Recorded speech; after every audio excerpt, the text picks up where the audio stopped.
E por que que o Air Jordan foi um negócio que explodiu? Cara, o mercado de tênis na década de 80 era muito diferente do que é hoje por várias situações, assim. A primeira é que hoje o tênis é quase que um elemento da cultura pop, né? O tênis não é mais um equipamento só. Certo. Pro moda. Porque na época o tênis era equipamento. A Nike foi atrás do Michael Jordan e acho que um dos grandes argumentos que fizeram a Nike ganhar aquele leilãozinho que rolou foi oferecer para o Jordan um tênis com a assinatura dele. Mas um tênis que, acima de tudo, era um equipamento. Eu acho que era um período mais embrionário da indústria de artigos esportivos como um todo. E acho que quando vocês falaram da Nike, mudar o negócio ou explorar um território novo, não era exatamente isso, porque estava tudo dentro dos esportes. A Nike nasceu como sendo uma marca de artigos esportivos que, porventura, por um acaso, surgiu numa área onde as pessoas praticavam muita corrida, né? No Oregon, a galera corria ao ar livre, corria na montanha, e por isso a Nike nasceu como uma empresa de running.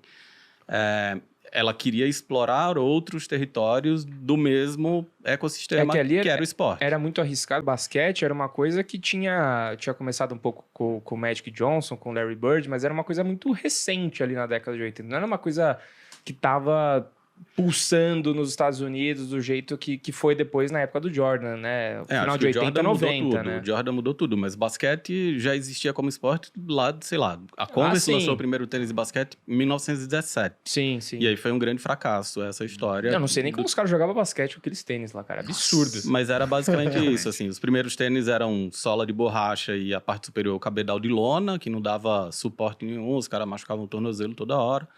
Chegou a Adidas na década de 70, lançou tênis de basquete de couro, que já mudou bastante, durabilidade, essa coisa do grip na quadra e etc. E aí acho que a Nike veio com essa coisa de ter alguém não só endossando, como personificando o tênis, né? Tinha essa... No filme eles fazem essa piada, né? Quando falam, vamos batizar o tênis com o nome do Jordan, o cara fala, mas vai fazer o quê? Vai fazer um Jordan para as pessoas enfiarem o pé dentro? Não era bem isso, mas virou essa piada. Estamos falando de anos 80. A Adidas estava dominando o mercado esportivo, muito por conta do lifestyle. Acho que o filme fala um pouco disso também, né? Estamos dando spoiler aqui, é doidado, mas não tem como... Não tem problema. Não. É uma história real. O spoiler é que, assim, no final o Jordan assinou com a Nike. Então, quem não sabia disso... O fim do filme é esse, né? O fim do filme é esse. Provavelmente vocês têm um Jordan só por causa disso, tá? O Jordan era uma pessoa, né? Hoje a gente tava conversando um pouquinho antes de começar a gravação. Tem uma molecada que usa os Jordan e... Não sabe, cara.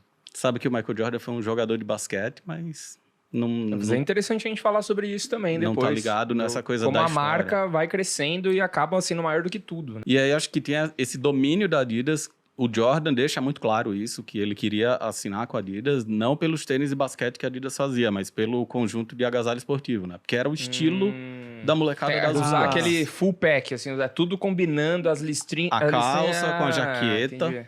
Uma coisa meio... Então a Adidas era muito forte na rua. A Adidas era muito forte na rua e essa é uma história legal, assim. Bom, vocês são os mestres do negócio, eu tô aqui pelo lado mais cultural, que é o que eu gosto, foi o que me fez gostar de tênis, essas coisas da história por trás dos produtos. E aí tinha um porquê da Adidas ficar tão popular graças aos abrigos, né? Porque a molecada das periferias dos Estados Unidos, sim, a figura aspiracional deles era o traficante da quebrada. E os caras se vestiam com os abrigos esportivos. Então, tem lá a ascensão do Run DMC, que é um trio de hip hop que começa a fazer show com essas roupas esportivas, meio que indo contra o jeito como as pessoas que faziam sucesso na época se vestiam. Então, a gente tá falando no final dos anos 70, disco music, os caras vestiam terno, sapato invernizado, e os caras queriam fazer show do jeito que eles usavam a roupa na rua. Então, isso fez a Adidas explodir nos Estados Unidos, um território onde eles sempre patinaram muito, né? A Adidas é uma marca europeia que sempre foi muito bem na Europa, mas nos Estados Unidos sempre deu aquela derrapada. E isso fez com que a Adidas ficasse muito grande. A Adidas já era uma marca esportiva que atuava em várias categorias esportivas. Futebol, corrida, próprio basquete. Então, era um território semi-inexplorado para a Nike, porque eles achavam assim, puta, somos americanas, berço do basquete, como assim a gente não vai explorar o esporte mais popular, o segundo esporte mais popular do nosso país? E aí tinha a Converse, que era quem estava nadando de braçada nessa história, porque foi a primeira a lançar um tênis de basquete. patrocinava vários dos astros da NBA da época. Então, a briga era muito diferente do que é hoje, onde a Nike domina o mercado e todo mundo corre atrás dela.